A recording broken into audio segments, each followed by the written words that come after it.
Good afternoon, everyone.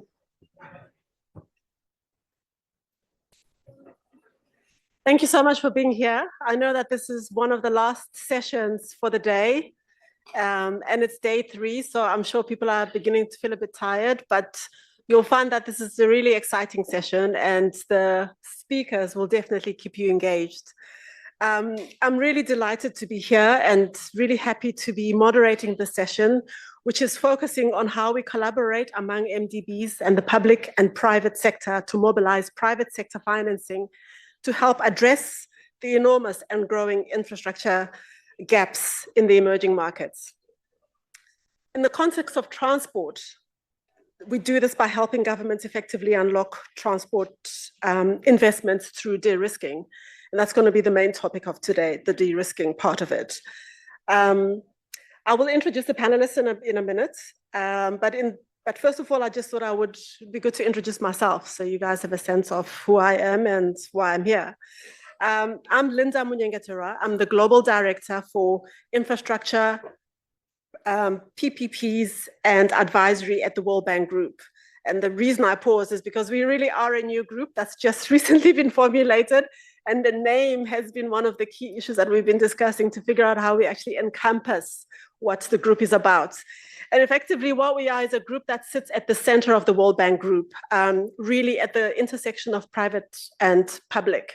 So we are here to provide our public and private clients with a one-stop shop to our products and our services and our staff.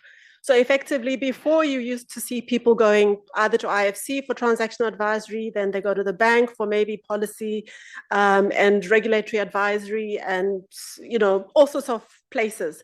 But what we've created now is a department where a government can go to one team and get all the solutions in one team. We can effectively pull everybody together, connect the dots, and make sure that we're not giving anybody the runaround. So I'm really excited to be part of this integrated solution to our clients. The department is housed in IFC, and it consolidates, as I said, our PPP products and experts, which will obviously help us to increase our efficiency, simplify our processes, hopefully, and increase our speed. And I think a lot has been said about the World Bank Group's ability to move at pace. So hopefully with all of this, you will see a remarkable change in terms of how, at least from if you're looking for PPP and advisory services, how you interact with us.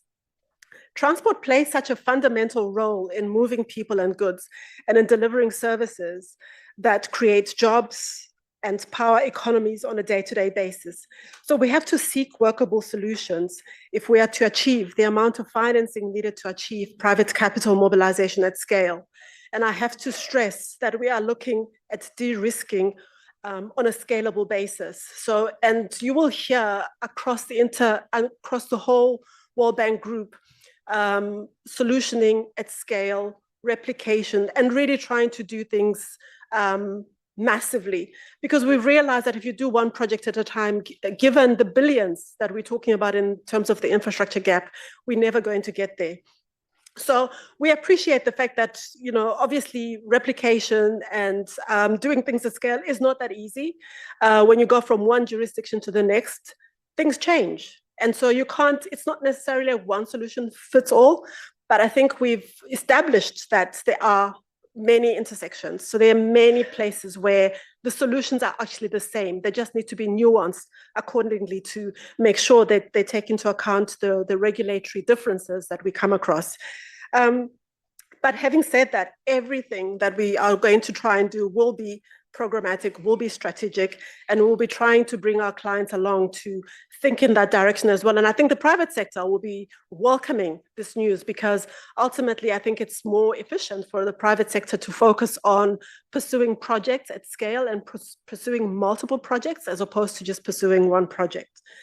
As I mentioned, we have the transaction advisory team that is also part of this whole integrated group, and the transaction advisory focuses more on the transactions, as the name says, and this is really to help governments in terms of structuring projects and making sure that they're bankable and ready for private sector participation. So providing advice on project design, financial structuring, risk management, procurement processes, and of course, risk allocation is critical, making sure that the risk is allocated to the relevant parties or parties that are best placed to manage the risk.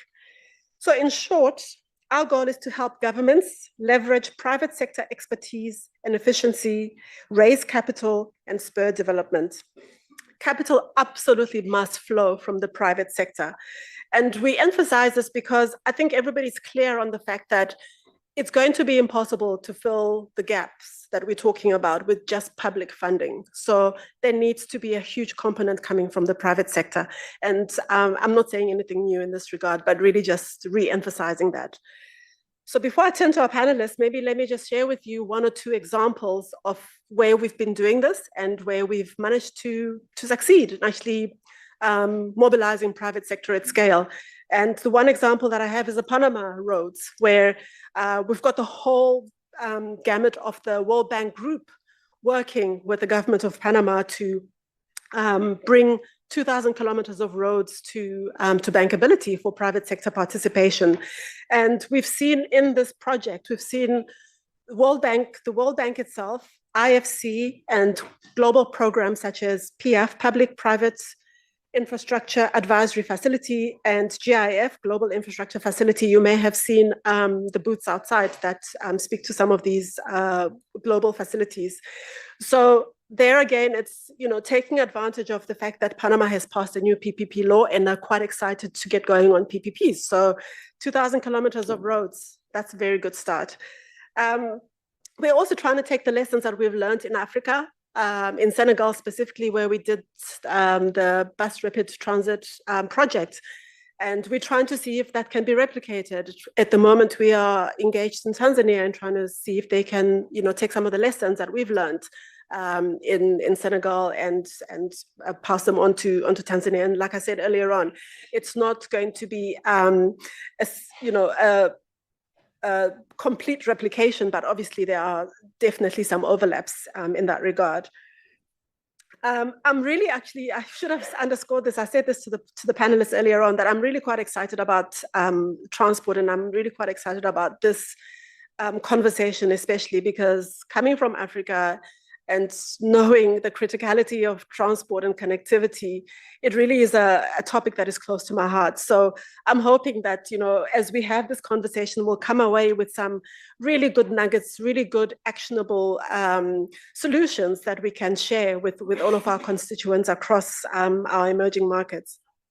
So with that, let me introduce the panelists. And I just really want to thank you all for making it here today and being part of this conversation. So starting with Terry Smith, who is the chairman and CEO of Smith's Research and Gradings.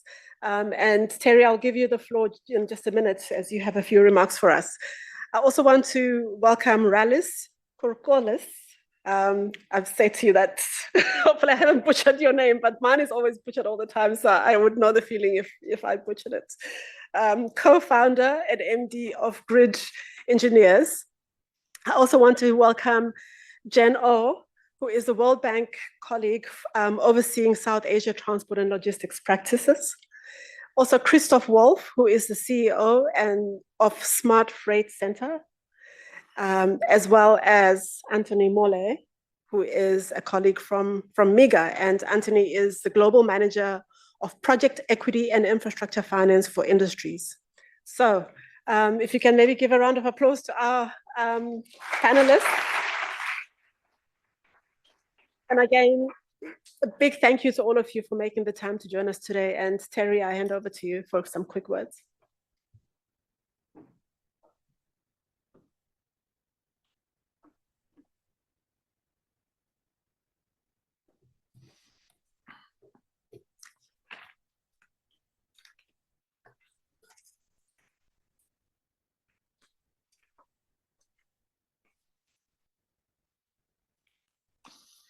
Hi, I'm Terry Smith. I'm the founder of Smith's Research and Gradings. In 1992, we provide independent, conflict-free credit analytics to Wall Street's investors in infrastructure. And we've done about $4 trillion worth of investments over the past 30 years. And that turns over, by the way, every 9 years. So there's quite a bit of reinvesting that goes on. So we've seen quite a bit of infrastructure investing. I think before we talk about the Smiths piece, but one thing I do know right now is a lot of people in this room, probably like myself, are worried that their infrastructure is going to end up on the front lines of this current war situation. Maybe not this war, one of these wars. And if you're like me, you sort of wonder, what are you going to do? And I thought about this, and I think what's going to happen is the World Bank here, and it's going to do what it's done since 1946. We're going to maintain this wonderful portfolio of infrastructure worldwide. There's an existing infrastructure that we have to maintain, that we all benefit. I know we talked about reaching for tomorrow, and we've got a lot of aspirational investments that we talk about. But we have to take care of what we have today. We have to keep it close. And I think here at the World Bank, I think that connection here is talking about de-risking and those real risks, understanding what those real risks are. And Rollis, you have helped me understand that.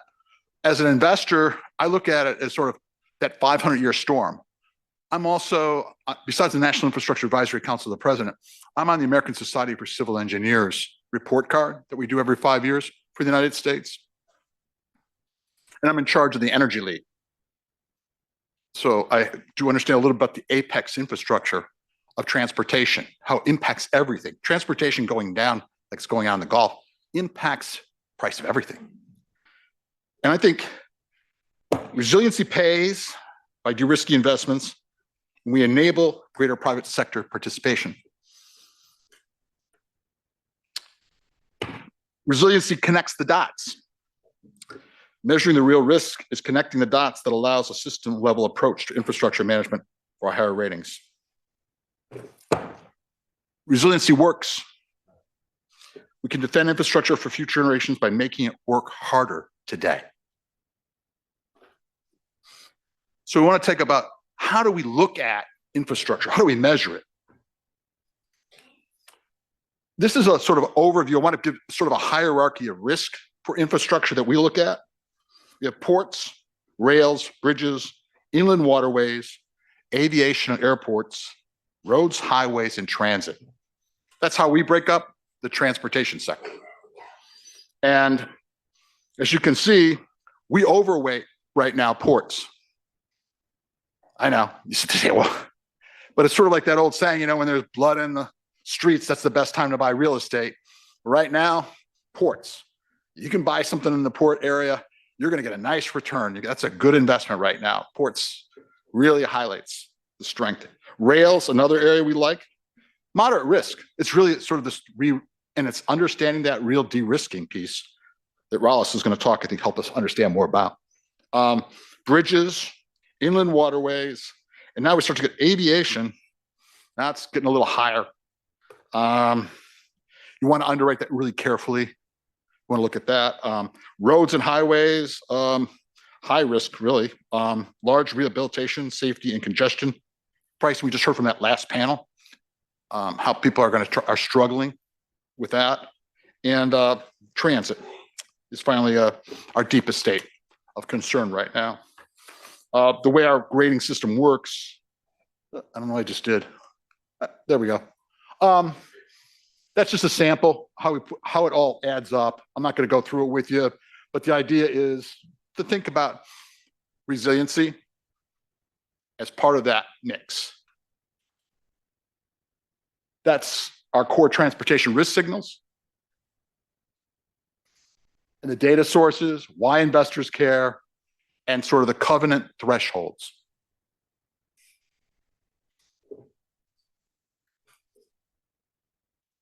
And that's sort of a sample language that we put in bond documents or loan documents.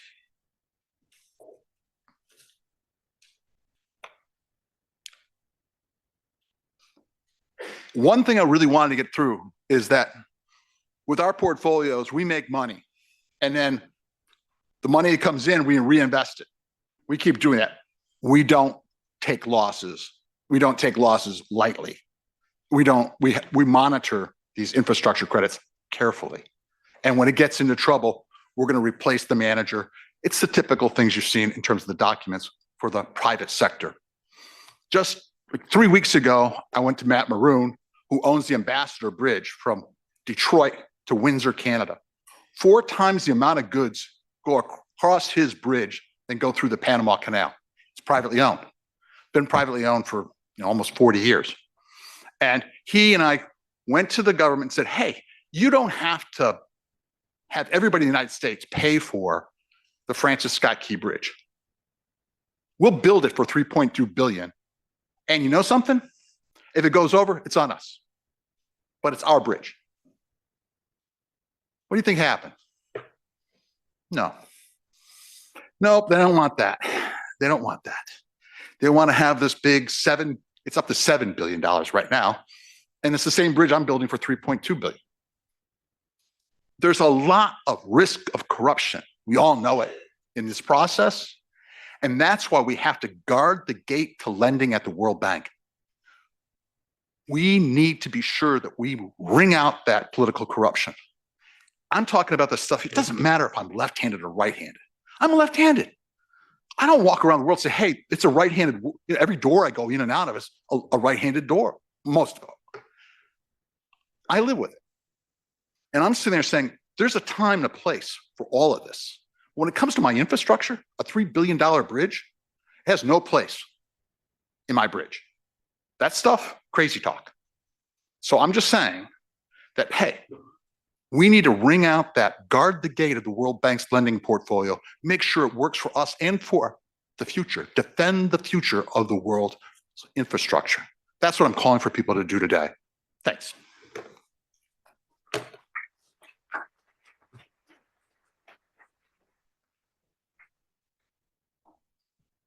Thank you so much, Terry. That was very inspiring talk. And I guess you've almost taken the words out of my mouth, where I was, thinking that you're reminding us that at the end of the day, it's not just about investment in, it's not just about underwriting the assets, but it's also underwriting the financial future and what we're obligating our kids to live with in the future. So really great notes, and really sets us well for our discussion. So I'll turn to the panelists. I think the first session that we really want to cover is the macro case for de-risking. So why de-risking is really the first question. And so the question to all of you, and I'll start with Rallis, but we can hear from each one of you, is why is de-risking transport investments no longer optional, but essential for advancing those development objectives, especially in today's volatile environment? And I think we're sitting right in the middle of that right now, right? Thank you. Yeah, I think we've all seen why, not just because we know it from experience, not just because we saw it through the sessions that we attended in this transportation event. As you said, transportation connects people, connects ideas. Transportation creates growth. Transportation is networks is what we are bequeathing the next generation. As Terry put it, we have inherited this transportation that makes the world, this transportation infrastructure that makes the world go round. And as a generation, as transportation stakeholders, we are obligated to deliver it in a better condition for the future of the next generation. And I think this is my personal take, and we will be able to discuss this in more detail, I guess, in the next rounds of questions in the panel. Thank you.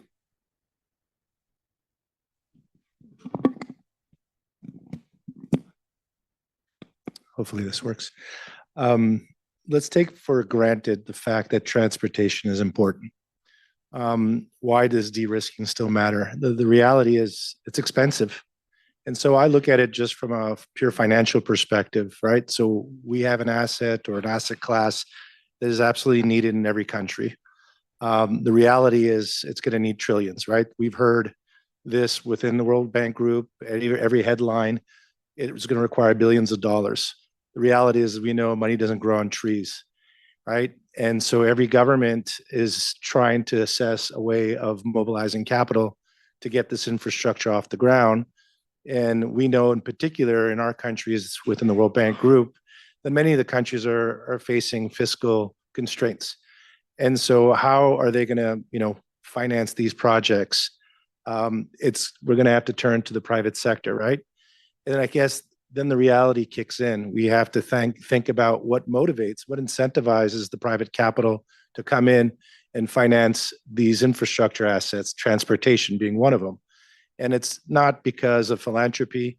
It's not because they just want to do good. They want a return. And the way they gauge return is going to be a function of risk return, right? So the higher return is going to command, put it differently, the higher the risk is going to command a higher return, which may make sense for them. But then if you put your shoes on for the government, it just means a more expensive asset. And these assets need to be paid back, which means the tariff becomes unaffordable, or the asset becomes unaffordable for the project because of the perceived risk that exists.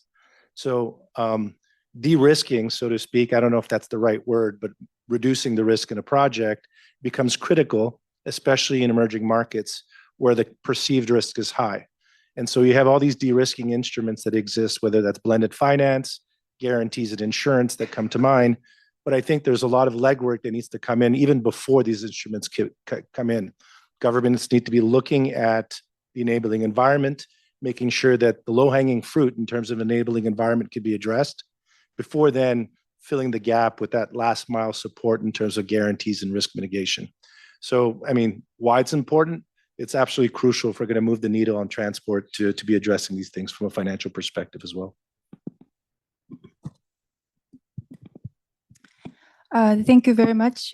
Preamble of all of this is that I'll be primarily talking about India, my main client, and what I think about most of my day. But with the hope that what I'm going to share in terms of the lessons and experience that we have in India will translate to many other client countries, especially middle-income countries. So I don't know if you're ready for some math. So what we estimate as an investment need in infrastructure in India annually is between $400 and $500 billion. And government this year's budget announcement is about $150 billion to infrastructure. So that gives immediately about $300 billion of financing shortage. World Bank Group is very proud to have just agreed on a 5-year country partnership framework in which we committed the massive $5 to $10 billion a year for the next 5 years. So this is the overall picture in terms of the numbers mismatch. I have both good news and bad news, and good news in the sense that capital is not a problem, especially in many of our emerging markets and middle-income countries. India's domestic capital market is expanding and deepening, and there's lots of money. The bad news is that we are really lacking the bankable, well-prepared project that matches the risk appetite of the potential investors in the market. So for us, de-risking is the only option, basically, to turn our 10 billion into filling the financing gap and meeting the investment needs. Thank you. Yeah, I'm Christoph Wolf. I'm leading the Smart Freight Center. It's a non-profit. It's a global platform that has developed methodologies for emission accounting for carbon footprints in the logistics sector. So we focus on logistics only, freight. Our mandate is, besides the baseline working with like 220 global shippers, cargo owners, to measure and improve carbon footprint, is to mitigate carbon emissions. So freight is responsible for 10% of global carbon footprint. In some countries, it's a lot more. We headquartered in Amsterdam, but we work in India, we work in East Africa, we work in Brazil, Indonesia. And when it comes then to for private sectors to move towards low carbon transport, you talk about big investments. Yeah, you need to invest in zero emission transport trucks, yeah, into charging infrastructure. In many cases, combined with the grid upgrades, yeah, in order to support charging infrastructure.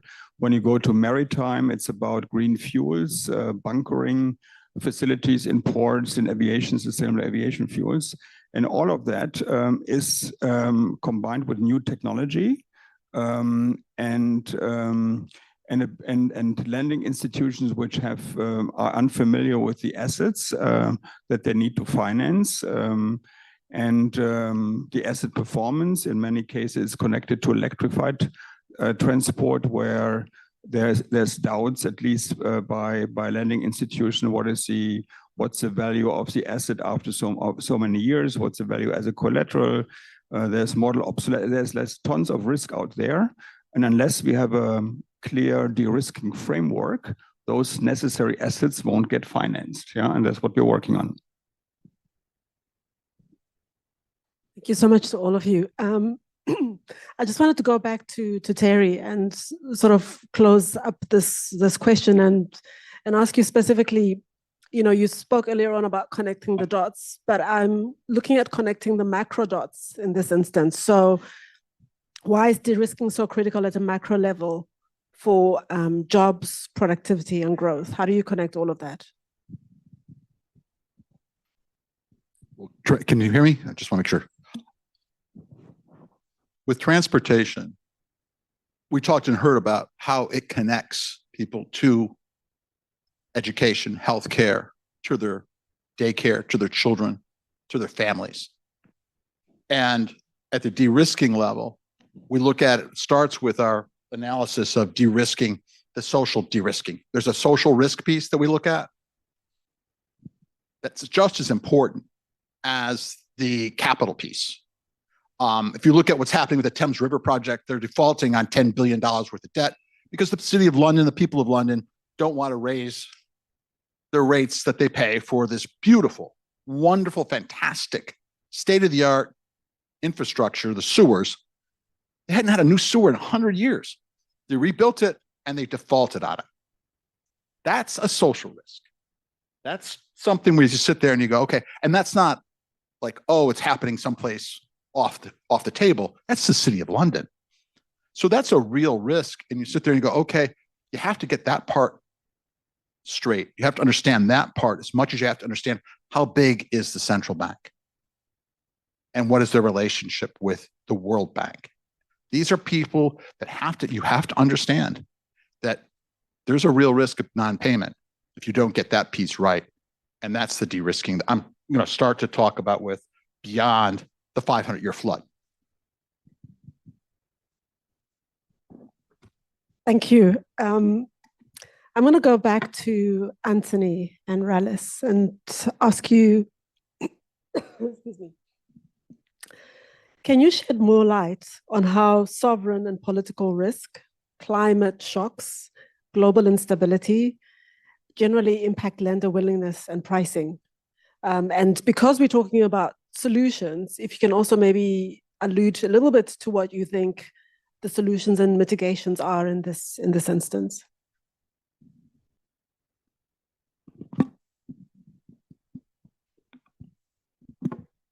I'll try to go first. So all these risks compound. I think that's something that needs to be kept in mind. When I say compound, is that each of these risks have an impact on the cost of capital. So when a country or when the private sector borrows in a certain country, the lenders will be looking at all these risks and adding it all up. And what you get is then a margin that could be prohibitive in certain instances, right? And so let's unpack some of these risks for a second, right? So when we talk about the sovereign risk, we're talking about the macro of a country, of course. If we're looking at a transport project, we're thinking probably about a concession contract that's been signed with a government. And so the lenders right away are going to ask, who is that government? What's the credit rating of that government? And if the rating of that country is, say, B or anywhere below B, the impact on the pricing is actually quite enormous.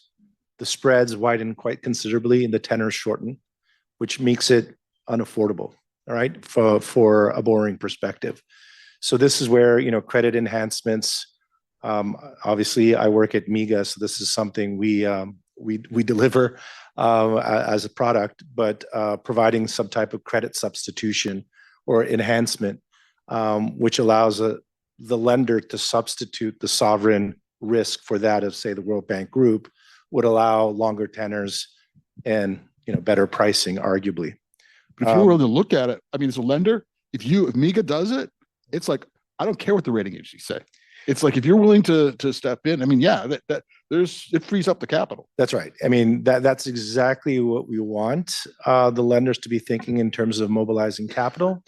That is not what we aspire the countries to be thinking, right? Because we want the countries to be borrowing for themselves eventually, right? So, and when these guarantees are deployed, just to make a point about this, it's not de-risking, right? The risk is being transferred. It's being transferred to the World Bank in that instance. And so, yes, for the person benefiting from the guarantee, they don't need to worry about it. But now the World Bank Group, or whoever it is that's providing this credit enhancement, is inheriting it. They're either going to price it. If they price it too high, you don't have a deal. But if they price it properly and they actually have a way of thinking about mitigating this risk over time, then it starts to make sense. And so the point is, at least on the sovereign risk side, the substitution goes a long way in helping the financial terms, but it's not a panacea, right? Doesn't solve everything. There needs to be a plan for addressing the underlying risk, whether it's at the macro level or all these other risks, right? And the same goes on climate. I'm not a climate expert by no means. This is not something the world MIGA is involved in specifically, but clearly, resilience is a big topic with climate, et cetera. And lenders more and more are pricing these kind of downside scenarios. And so having that taken into account does help on mitigating some of the risk there, helping with pricing again and on the financial terms. There's also the regulatory aspects in a project. One of the biggest risks we see is that projects, especially long-term projects like transport, which go 20-year plus on the concession side, that goes through multiple government cycles. And the biggest risk is that the one administration likes the project and the subsequent one doesn't. And if you're putting in $500 million or $1 billion in a transport project, you want to know that the support for your project is going to be maintained through the life of your investment. And so change in law and the regulatory clarity is very important from a risk perspective. Again, there are credit enhancements and risk mitigation tools that the World Bank Group offers. There are other institutions that do it as well that cover against that change in law to ensure that that kind of risk is mitigated, if not eliminated. But the point is, I kind of made it earlier, but I want to emphasize it. The guarantees help mitigate the risk, but they're not the only solution, right? So the government needs to acknowledge what the underlying risks are. And in the short term, which is the period during which you want to mobilize the capital, get the project done, it may not be enough time to get all these matters solved, in which case the credit enhancement could help or the risk mitigation could help. But there needs to be a plan to actually de-risk it over the construction period or, say, a certain period of time. And that's what we would be looking for, at least on the MIGA side. And let me take it from where Anthony left it. And now trying to focus a bit on the physical risks and understanding how dramatic their effect can be on the reliability of the system and hence the reliability of the investment. Transportation consists of several assets.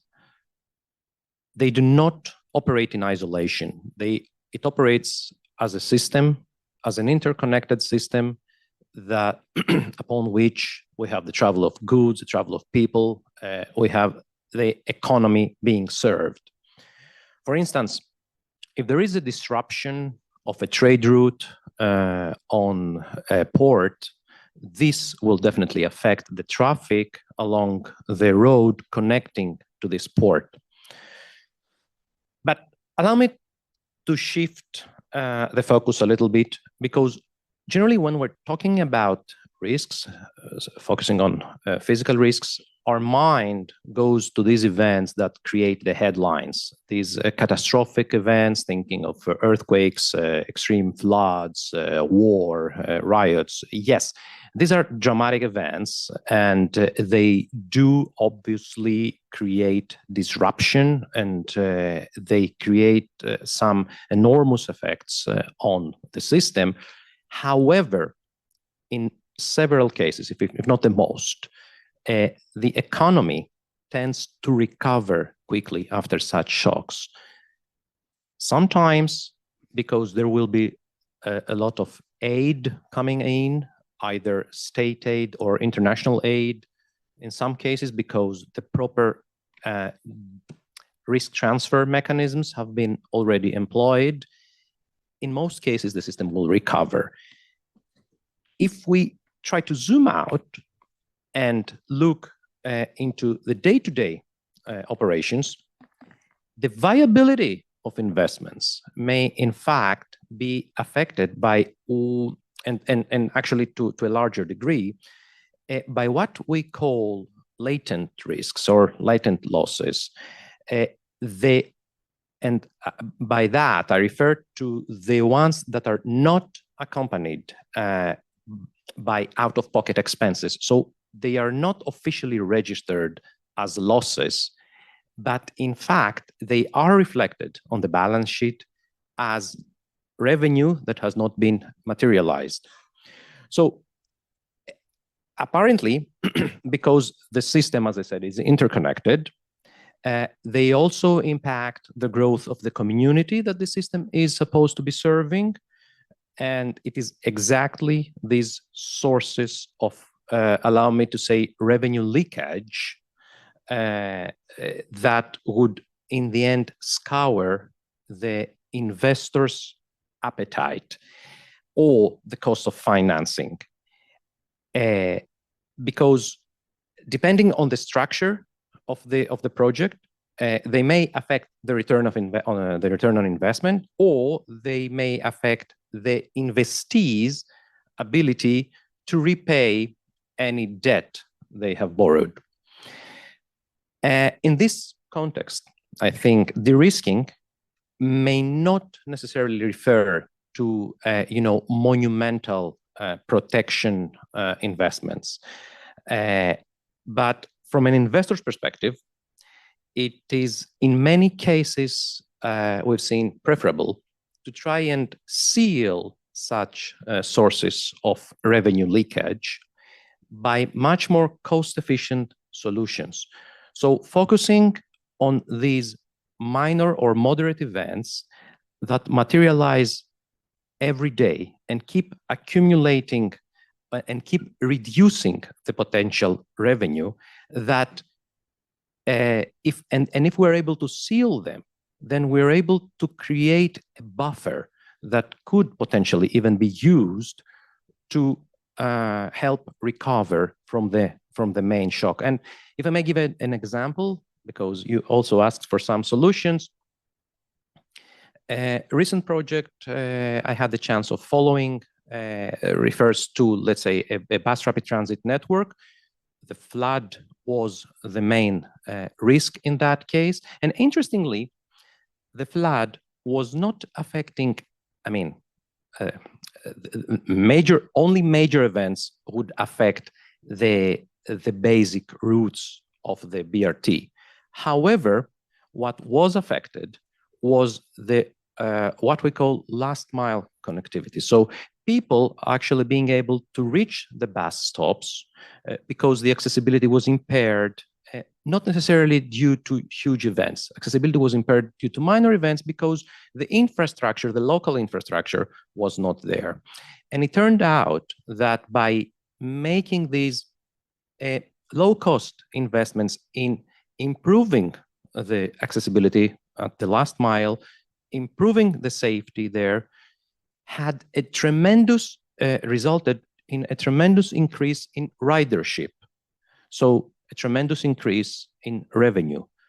So this is how we think of de-risking. We do not necessarily need to protect the infrastructure. We need to protect its operation and its ability to absorb shocks whenever they occur. Thank you so much, Rallis. And this is actually a good segue to my next question, which is going to Christoph.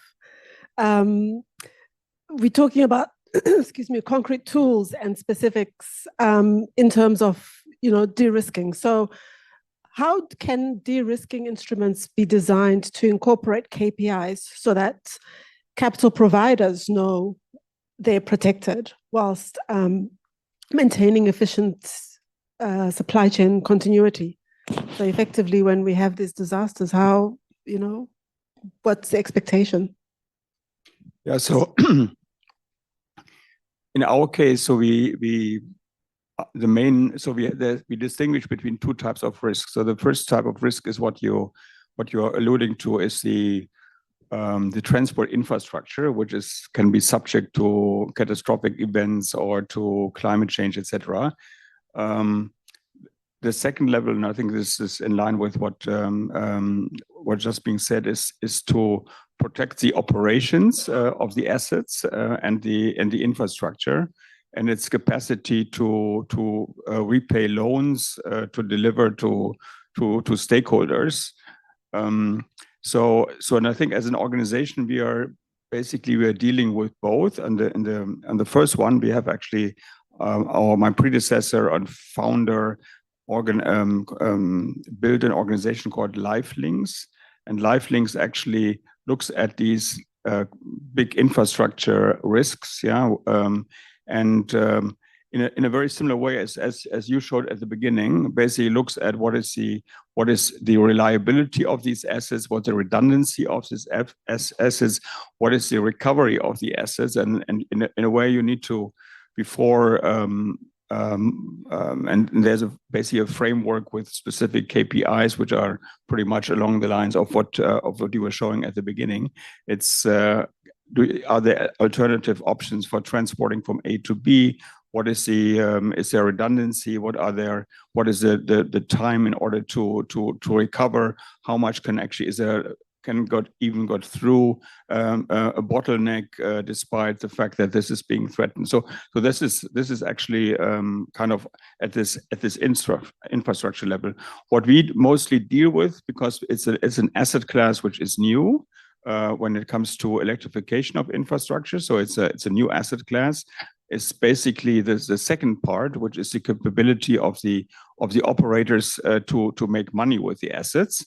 And here the lenders or investors basically look at a risk framework where the technology is being judged. Yeah, so is a technology. So is there do the OEMs providing technology? Do they have the warranty which is in line with the life cycle of the asset and basically the replenishment cycle? So is there a warranty in place? Do we have actually battery providers that actually safeguard against degradation of the assets? But so there's a technology side, but there's very much also the offtake side. So they need to sell basically. So the offtake needs to be bankable. So you need on the same side, you need basically cargo owners that are stable and actually provide multi-year guarantees. Because often when they in the road freight sector, we talk about very small companies, yeah. So the largest percentage, I mean, we talked about India. It's like a high amount of the operators are small companies. So there's a counterparty risk, yeah. So they need to be backed up because they don't have the capital, the depth of the balance sheet to back that up. Yeah, and so you need to basically look through all these these risk classes, and at the end of the day, so we have been designing for that purpose a residual value guarantee or residual risk guarantee, which basically is even after you have allocated these different risks to different parties, as a cargo owners, the battery provider, the technology provider. What is the residual risk and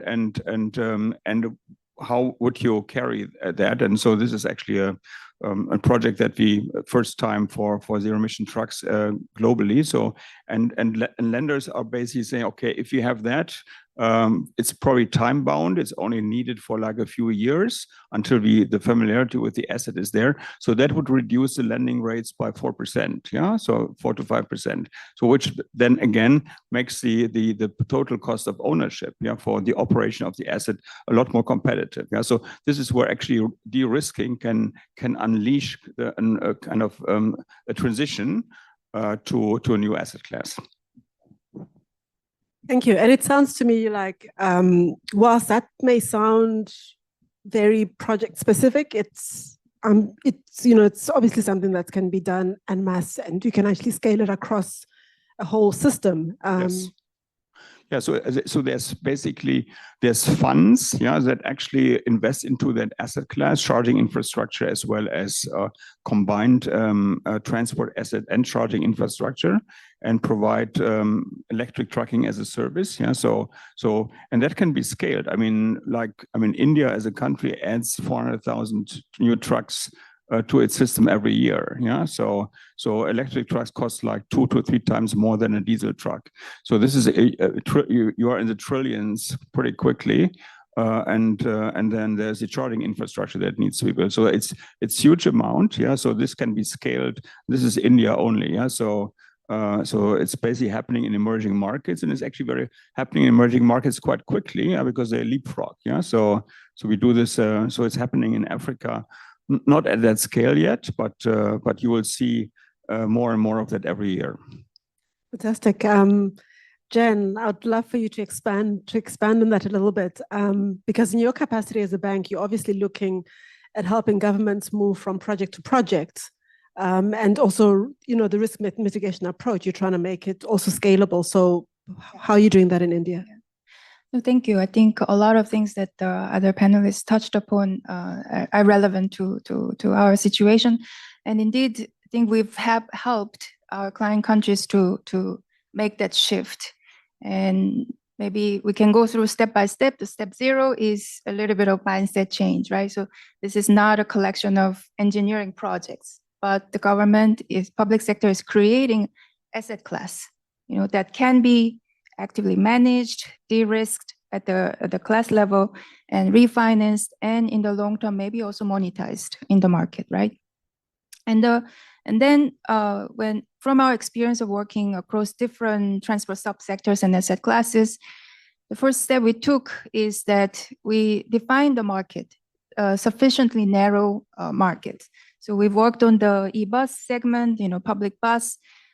We are also working on the metro transit system. Maybe Terry will advise against me, but still we are working in the metro system, and then the freight rail system. So we define the specific market segments. And then number 2, we try to really go deeper into understanding the specific risks associated with that market. We help the government engage with the broad stakeholders. It could be the OEMs, lenders, investors, and many other development partners, public authorities, etc. So we really try to identify what are actual constraints to the flow of the capital into that particular segment of the market. It can be technology risk, payment risk, counterparty risk, construction risk, all sorts of things. And then once we have that good understanding, step 3 is building the repeatable model. And usually this model, the de-risking template, includes contracts, some kind of model contracts, and some kind of backstop mechanism depending on the risk that you are trying to reduce, and a broader institutional capacity that will be able to deliver that.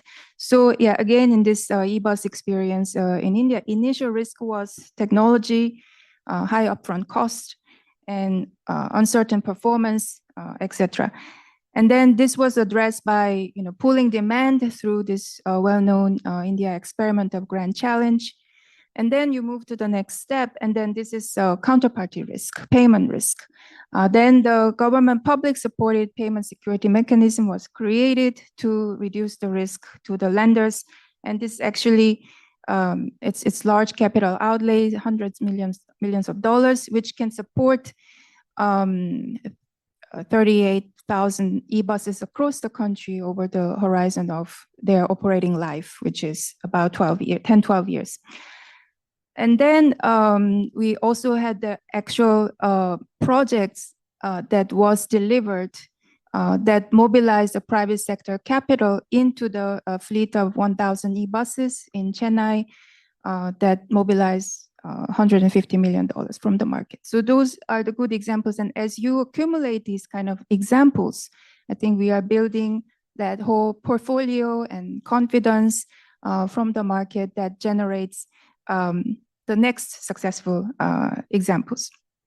In the metro space, we are also trying to create the standard contracts in a sense of the service level agreement. So the metro company will be subject to the certain KPI, and then there will be the binding contract where there will be availability payment, some sort of support will be provided by the public sector that allows this metro company to raise financing from the market and come to the level of risk level that is matching the appetite of the investor.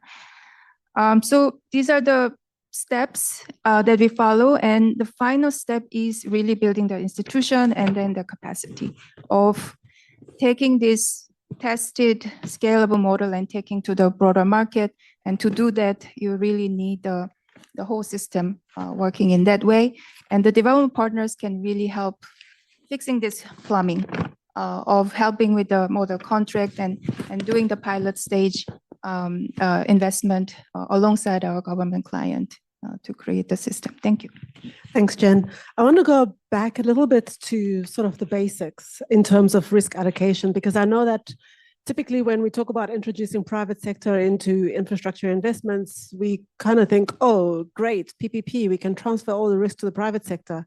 And obviously that doesn't work. So Rallis, I know there's a whole bunch of risks, and Jen has mentioned a couple of them, but typically which risks would be public and which ones would be private, just on a very high level?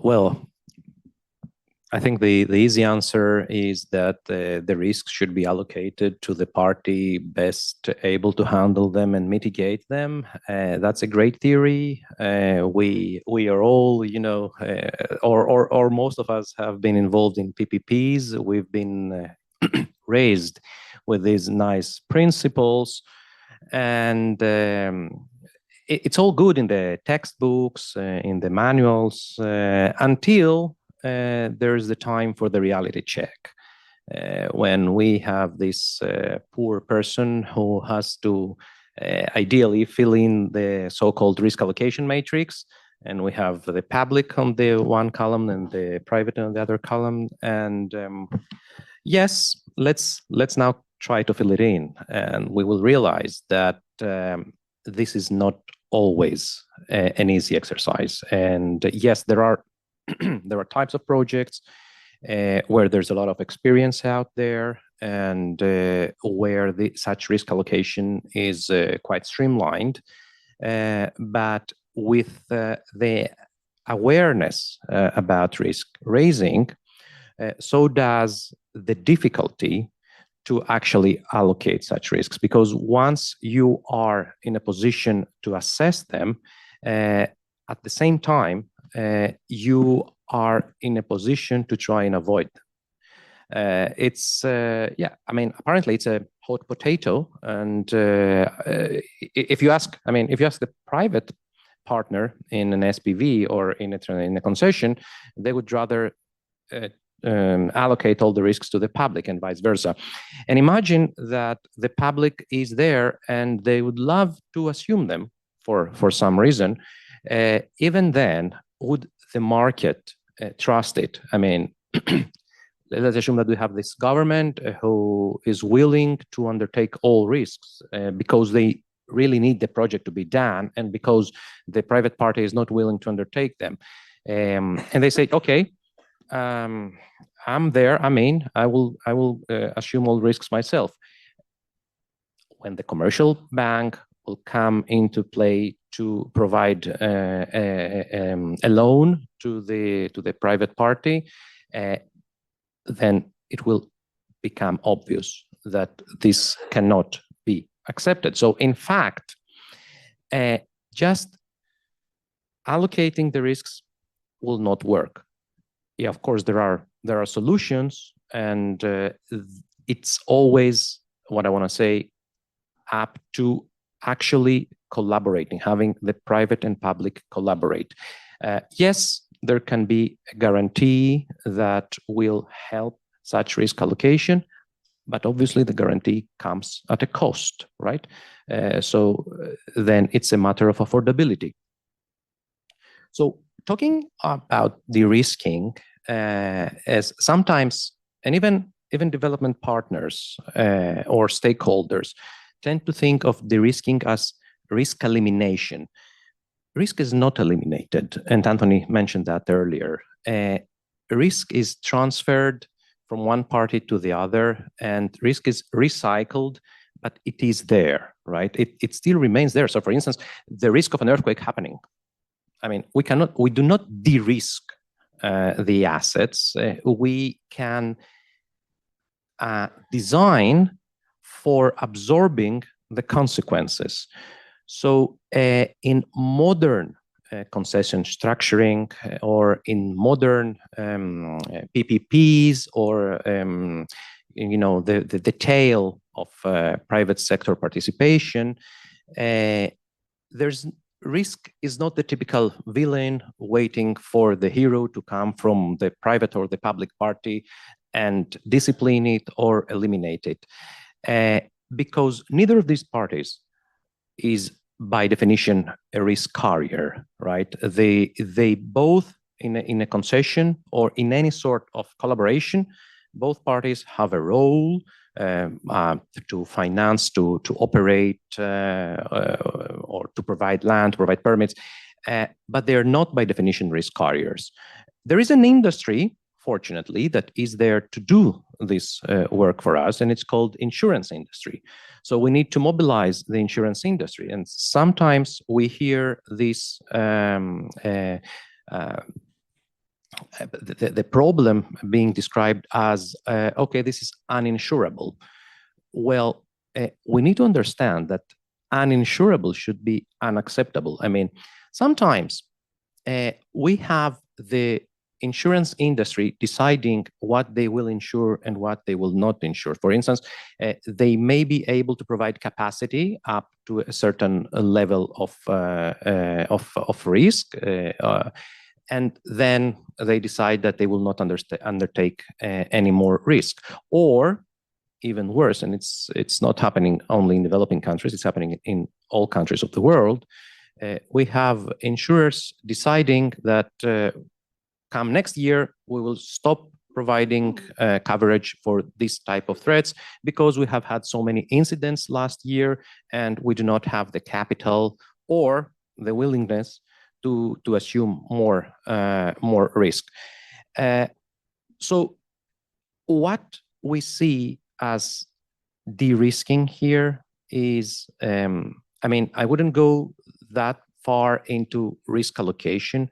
I would, of course, put my emphasis on risk transfer, designing the proper mechanisms to transfer risk at an affordable pricing. So in the end, coming back to my initial remark, what we call risk is a design parameter. It is there and we need to cope with it. Now we need to find affordable solutions, so we need to seek for competitive packages that are there to offer such protection. And this is a very nice, let's say, start for the race of the two parties to do their best in delivering a project that is, in the end, investable, if I may use this word, and in the end, bankable. So what the public party can do is they can create the framework for the insurance industry to operate. And what the private party can do is to look for innovation. I mean, obviously innovation in the design and operation, but also innovation in protection. And in some cases, it may be okay to allow the risks to materialize, right? In some cases, and I can see Amparo is in the audience. We had this discussion as part of a project yesterday. In some cases, it may not make sense to invest in what we call de-risking. It may be okay to allow the risk to materialize if it happens and be prepared to pay for the consequences. This is also a way to cope with risk. So it's not always necessary to avoid anything happening. Yes, it will happen. I mean, think of the simple case of flooding. Yes, and what we say in simple terms is try to raise the assets so that they are above the flood level, or they're not located in the floodplain. Yes, okay, we keep raising it until someday there comes a flood that is worse than the previous flood, and it will in the end affect it. So was it worth raising it that much? Was it worth investing so much in de-risking? Or in fact, we were actually putting extra risk on our project, the risk of not being bankable, the risk of needing a disproportionately high loan, the risk of not being able to ensure some the appropriate guarantees. So putting things into perspective, instead of looking at the risk as a trap that the one party is trying to set to the other, is the way of creating projects that, in my opinion, can be beneficial for both parties. So let's put things into perspective. Let's analyze the entire thing. Let's try and figure out which are in reality the actual how can we quantify the potential impacts of an event happening, and see whether they can be simply absorbed instead of transferred. Thank you. That was a very comprehensive response. And I have to say that my risk 101 just went out the window. So I think I need to go back to the drawing board and have to learn risk allocation from scratch, because, yeah, I mean, what you said made a lot of sense. You know, obviously, I think in some cases it's a case by case. And, you know, we have to take into account the context. But having said that, still remaining positive that risk can be managed. Anthony, I'm going to come to you and ask you about, you know, give us an example where, you know, I'm now hesitant to use the word de-risking because there's no such thing as de-risking. So I want to ask you, where have you used a risk management instrument, such as a guarantee, insurance, performance-based contracts, etc., where you've seen those instruments actually accelerate project delivery in your experience? Sure. Maybe to react to Relis's point about risk being best allocated to the person best capable of managing the risk. My experience has been risk is best allocated to the person not in the room. So often, all right, so those who've been through it know what I'm talking about. But no, seriously, another point I'd like to make before I get into the example, and hopefully if I don't have time to get into the parting messages, this will be one of them, which is to remember that capital flows to where it's best treated. Okay, so it's a competition out there to mobilize private capital.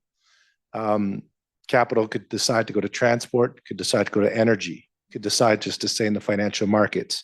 It could stay in the US, it could go to Canada, it could go to Europe, or it could go to Angola.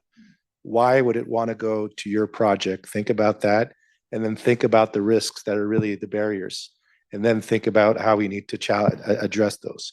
So the example that comes to mind and is really relevant for a number of reasons, geopolitical reasons, et cetera, is the Lobito corridor in Angola.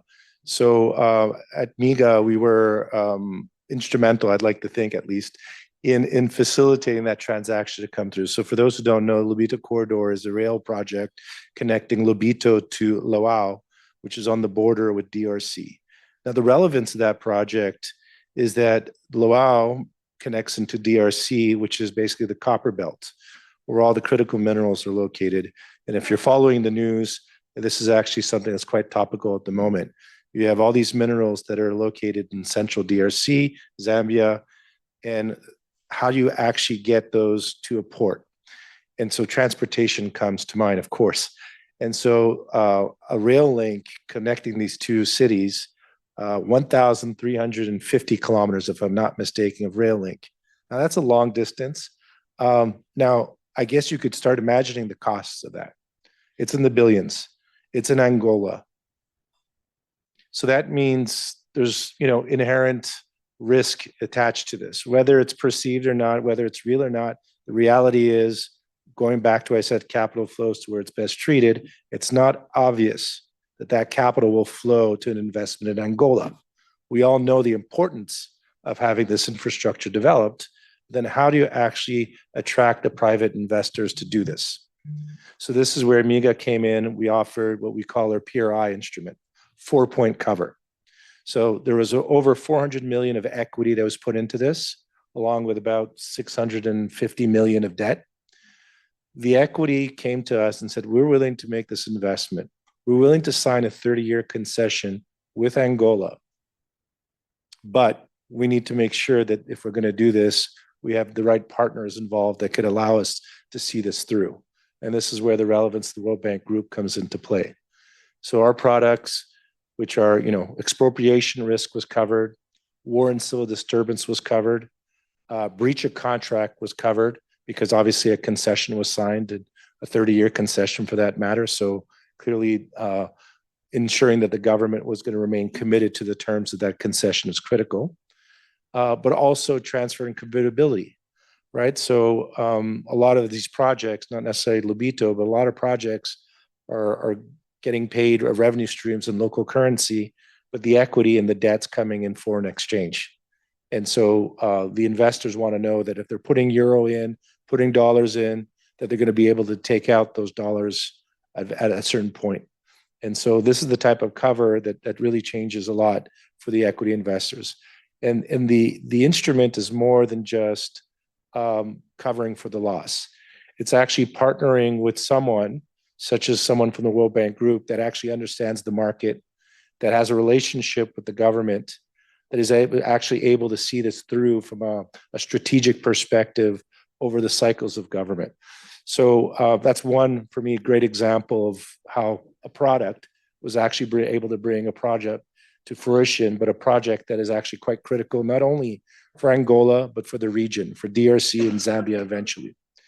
Another example, if I have time, just really quickly, is a different way of looking at it. It's maybe it's in Kazakhstan. You may have heard of the Middle Corridor, where they're trying to connect China through Caucasus into Europe, right?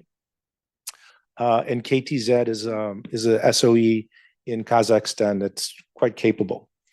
Now, it wants to go to the market and borrow itself. And then going back to the sovereign risk, Kazakhstan has a certain credit rating, meaning that if it tries to access the market on its own, the price or the tenors may be restrictive. Now, the CapEx plan that KTZ has is quite ambitious. They want to develop, I think it's 16,000 kilometers of rail, as well as update their rolling stock and, a number of investments, which is going to require billions of dollars of capital to be raised. And so through a credit guarantee, we're able to allow them to access the markets and raise debt on longer tenors and on tighter margins. And that's quite catalytic when you think about it. It's a credit substitution. This also comes on the back of a World Bank Group engagement. It's not just providing credit guarantees for the purposes of mobilizing capital. It's actually doing so on the back of a very strategic and deliberate engagement between the World Bank Group and KTZ and Kazakhstan together. So those are two examples where I think there's been some great progress. Thank you so much. I appreciate that. I'm a little bit confused on the time. I thought we had a few more minutes. Okay. So maybe it's unfortunate that, I mean, this is really such a great discussion, and I'm going to have to skip a whole chunk of, some of the conversations that we're going to have, and maybe we can save that as, part one for next year when we have this conversation again. We can carry on. But before closing out, just wanted to check if anybody has a burning question in the audience. We'll maybe take one or two. Oh, we've got a lucky first person. We'll just take those two, and sorry, that will be it. We're going to do a few more. Okay. Please carry on. Introduce yourself and ask your question, and let us know who you would like the question answered by. Sure. My name is Solomon Haile. I'm a local resident here. I'm coming from a private firm, civil engineering, transportation planning. I appreciate the perspective I've been hearing. It's wonderful. I work a lot in risk management and projects, and assessing the risk and analyzing it and transferring it or mitigating it and monitoring it. So, but in a broader perspective. So my background is I born and grew up in Ethiopia, so I bring that perspective when I ask these questions, not necessarily in the U.S. So often we heard about political risk and financial risk or natural disaster risk, and so often what we don't hear is the social risk. So I appreciate Terry brought that up, and so my question, I have two questions. One question would be, the first question would be, how can we use the social risk management, using the risk management instead of de-risking management as collateral for to measure project successes? Because those are the things that are not often being taught, thinking about either on the process of the loan to from the lender to the borrower. Those social risks are often revealed after the project being implemented. So how can we use a social risk management as collateral to measure project successes?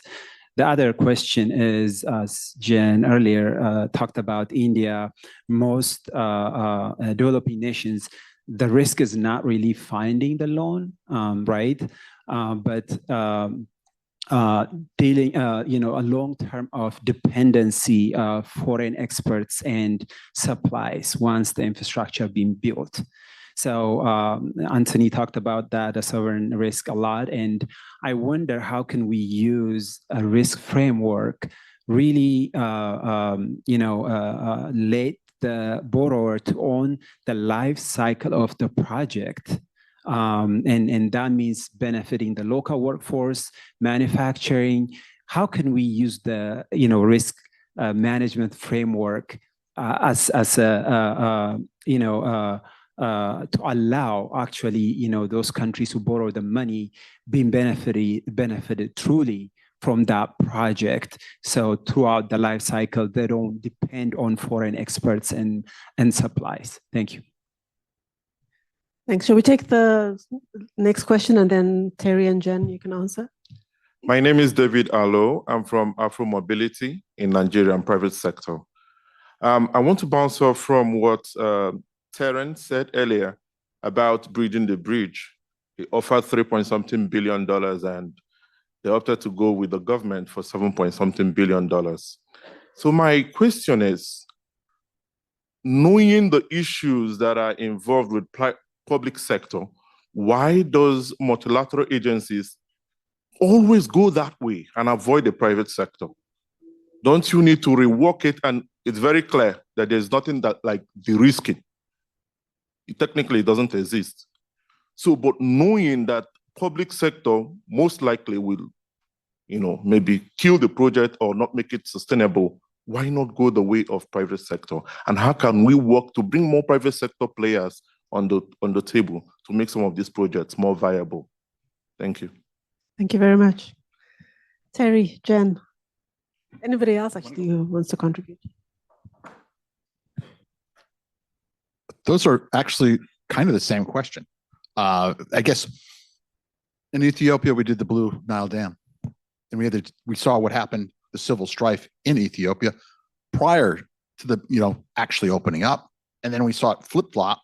And then afterwards, we saw what happened. And there's a current situation now that's filled with social risk. So you've got a great, fantastic, transformative infrastructure asset. It's brand new, and will change Ethiopia and maybe the entire region forever. But with that has risk. And as Rollis is helping me understand, the de-risking piece is part of what we can like to explore. Even here in DC, you're a local engineer, we've got the purple line. And it seems that, one administration or the other, kind of at risk is the purple line's funded and it's going to happen. And then, no, we're not going to have a purple line, the subway. And this is this dynamic that happens in the public sector. In the private sector, we hate uncertainty. And that has a cost. And I think that's what you see the cost. You can actually quantify what that cost is when you look at the public sector, and there's that public risk that they're actually paying for that's associated with the public sector and how they do that. But they own it. They're going to own the bridge. We're going to get a concession. We asked for to build it and own it, but we know that we're never going to own it. That's a public asset, just as valuable to the people of that, because it's the public equity that's being created with the World Bank's money, with that private sector money. That money turns from debt into that equity. It's a miracle, an economic miracle that happens, that the World Bank is making happen all over the globe. And it's transforming people's lives. Thank you for this very important question. I'll try my best to answer this. So how to avoid, the long-term dependency on the foreign inputs?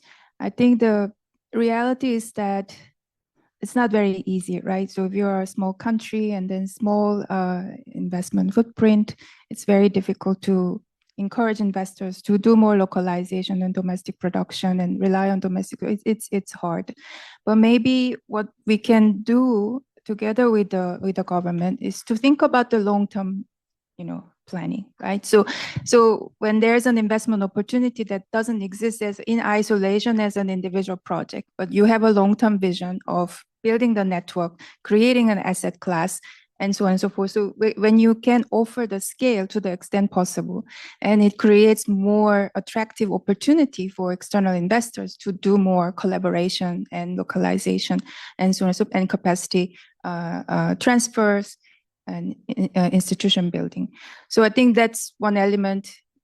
Aggregation, bring the scale, and then work with your regulatory framework in terms of the procurement and other conditions so that you can make best out of these projects. And to that second question, why we are not doing upfront more, leveraging private capital, I think some of these projects, the upfront risk is just too high, and it may be difficult to try to bring commercial financing from the outset. And so something that we are trying to also do is bringing the concept of originate to distribute. So accept the fact that maybe, guarantee mechanism and credit enhancement mechanism may not still work because you're talking about very large scale infrastructure with very high upfront construction risk, land related risk, and so on and so forth. And you don't know the demand, etc. So then, one example we had in India of the dedicated freight corridor project was that it's over $10 billion capital investment project that took 12 years to build, and the World Bank provided a loan, and it was a public project from the get-go. But then Anthony's team, MIGA team, later on, when much of the corridor was built, the last section, we were able to help the DFCCIA, the entity that is managing and operating the asset, entered into a concession agreement with the government and were able to mobilize commercial financing with the MIGA backing. So that's an evolution that took place over the 10-year period. And then now what the FCCIL has done is that they completely refinanced and paid the World Bank the loan, prepaid before the maturity.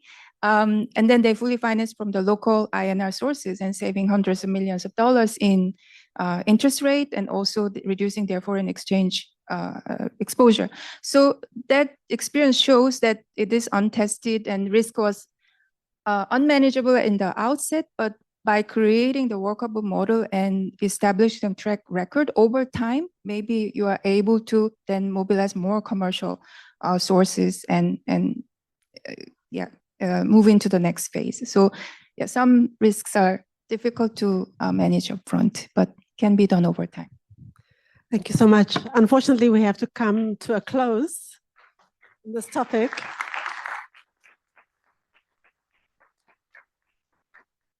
Absolutely agree with you. I think the panelists have been fantastic. And I think if we had more time, they definitely would not run out of things to say. So with that, I really want to say thank you all for joining me here today.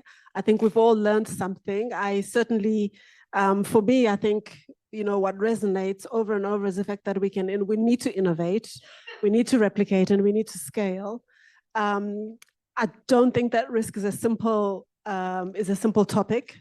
But having said that, there are instruments and tools out there that we can use to actually achieve the objective of closing the infrastructure gaps that we're seeing across our emerging markets. So I think if we can all put our heads together and think about how we can take things forward, we certainly can unlock some of the key projects that are out there that do need unlocking. And I think if we can also share experiences across different markets, we'd also find that we will start moving in the right direction.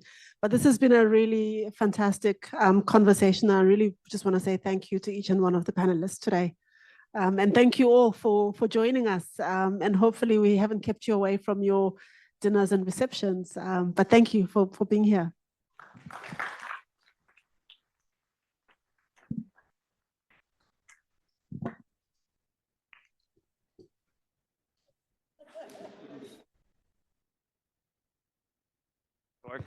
Hello. Yeah, the closing will follow in a few minutes, so please stick around, don't leave.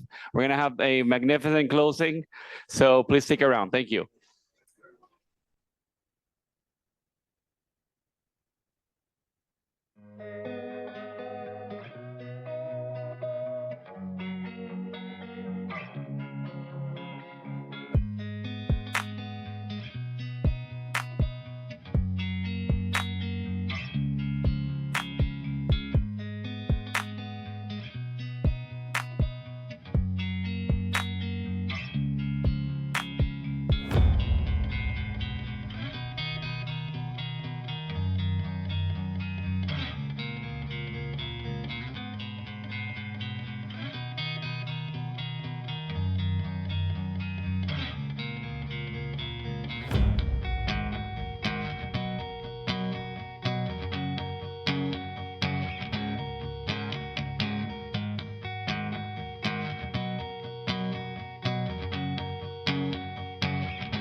I'm listening to your conversation.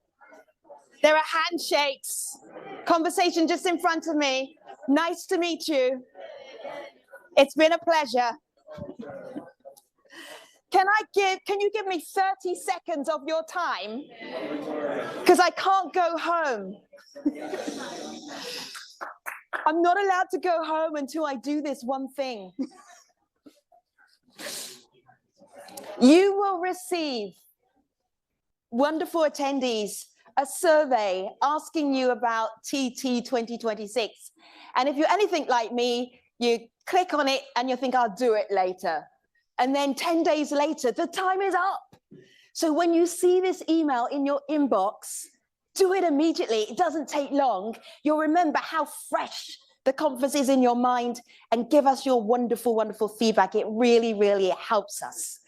I have to say thank you to two particular teams because this was a co-production created by, first of all, World Bank team. Let's see those names. I'm not going to say them all because there are too many. Oh my goodness, what a production. Thank you, World Bank team. And the WRI team. Let's put those names up as well. Thank you. And of course, the FIA Foundation, who's been our development partner for a decade. Thank you to them. And one closing thought is that in the last 2 days, in conversations in important plenaries, we've had mangoes, avocados, bananas, peanuts, and milk. And I checked with AI to see what we could make out of that. And we are going to make, as you go home and remember TT26, a smoothie with a peanut garnish and a milk base. And you can use oat milk if you are lactose intolerant. That is our gift to you, the TT26 smoothie. We could not have done this amazing main conference without you. Thank you for still being in the seats at 5:30 on day 2. I salute you. My name is Femi Oke. I've been your plenary moderator. It has been my pleasure. Good afternoon.